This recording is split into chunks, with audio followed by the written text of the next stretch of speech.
சொல்லுப்பா சர்மா. நாங்கப்பா ரெடி ஆயிடுச்சா? ஆமாப்பா. சப்பாத்தி அப்பா ஃபர்ஸ்ட் டைமா சப்பாத்தி போட போறேன். சரிங்கப்பா. எப்படி தேய்ச்சிருக்கேன் தெரியுமா? எப்படி தேய்க்கிறேன் பாரு கடைசி இதை. ஏன்னா ஃபர்ஸ்ட் இதை தேய்ச்சி எல்லாத்தையும் காமிச்சுக்கிட்டு இருக்கிறதுக்கு கடைசியாக ஒன்று தேய்ச்சி காமிப்பா எப்படி இருக்குன்னு பார்க்கட்டும் மக்கள். ஏதோ நம்ம கஷ்டம் சரியா? இது கஷ்டம்னு இல்லை, இஷ்டப்பட்டு செய்யணும். கஷ்டத்தையே இஷ்டமாக்குறது மனுஷனோட கையில் தான் இருக்குன்றிருக்காங்க. சரியா சர்மா?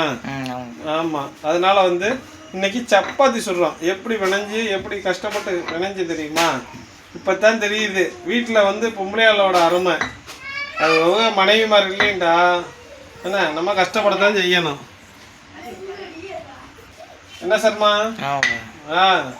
இதெல்லாம் அம்மா இருந்தாங்கன்னு வச்சுக்கா நம்மளை ஈஸியாக இந்த இப்போ தேய்க்கிற நம்ம தேய்ச்சிக்கிட்டே இருக்கோமா, அவங்க சக்கு சக்கு சக்கு சக்குன்னு தேய்ச்சிருவாங்க. அவங்க இதுக்கு மாவு பிணைஞ்சு ஈஸியாக பிரிஞ்சிருவாங்க. நம்ம ஒரு இதாக செய்கிறோம். வாங்க என்ன செய்யறோன்னு பார்ப்போம். சரியா? சுட்டு அடுப்பு பார்த்தா சுடுவோமா என்கிட்ட? ஆமாம். இந்த பாருங்க மக்களே, எத்தனை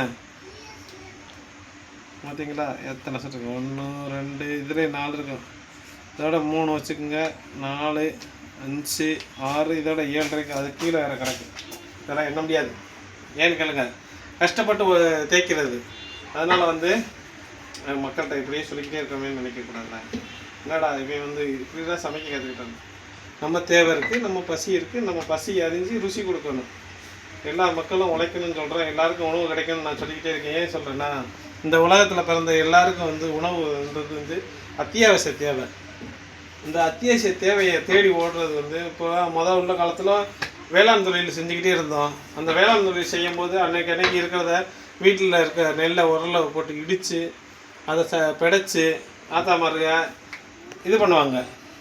என்ன அதை டெய்லி இரவு உணவாக சாப்பிட்டுட்டு இந்நேரம்லாம் அதை ரெடி பண்ண மாட்டாங்க. அது 5 மணிக்கெல்லாம் ரெடி பண்ணி 7 மணிக்கெல்லாம் தூங்கிடுவாங்க சாப்பிட்டு. இன்றைக்கி சப்பாத்தி செய்கிறது அப்படின்றத பார்க்க போகிறோம். சப்பாத்தி சும்மா மாவு தேய்ச்சாச்சு. எண்ணெய் பாக்கெட்டை மட்டும் ஒரு இதில் டம்ளரில் ஊற்றுவோம். சரிம்மா? சப்பாத்தி பாரு அப்பா சுட போகிறேன். ஆமாம்.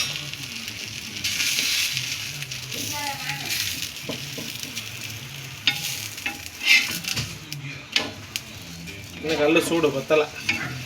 நம்ம சப்பாத்தி சுடுறத பற்றி இன்னும் அனுபவம் பத்தலை. என்னப்பா? என்னடா பட்டு அம்மாச்சி கொடுத்தாங்களா? நாங்கள் அரைச்சி விடுங்க. ஆமாம். பொரியடலை சட்னிக்கு தேங்காய் செல்லு பொரியலில் பச்சை மிளகா இது பூரா போட போகிறோம்.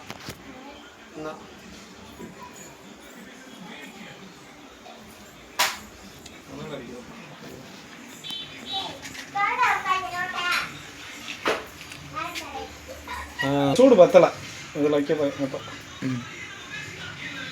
சுடு லேசாக தேவைப்படுறது எண்ணெய். இது சன்ஃப்ளவர் ஆயில் நல்லா இதுதான் சரியா வருது. எங்கள் முனியமாக இருந்துச்சுன்னா சப்பாத்தி எப்படி சுடும் அதே மாதிரி இல்லாமல் நல்லா கடை டேஸ்ட்டுக்கு பண்ணியிருக்கேன். எப்படி இருக்குன்னு சொல்லுங்கள்.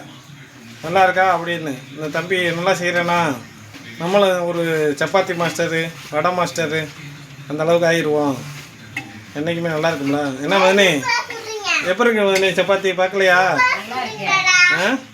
எவ்வளோ லேசாக இருக்கு பாருங்க. நல்லா இருக்கா பட்டு?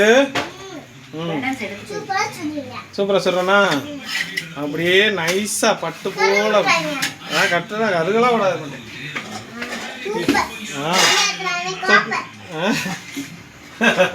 நண்டு பாருங்க அப்பாவே கிண்டல் பண்ணேன். ஏன்னா அண்ணனையா எப்படி இப்படி போட்டு லேசாக இப்படி ஒரு பரட்டு பரட்டிக்கிறேன்.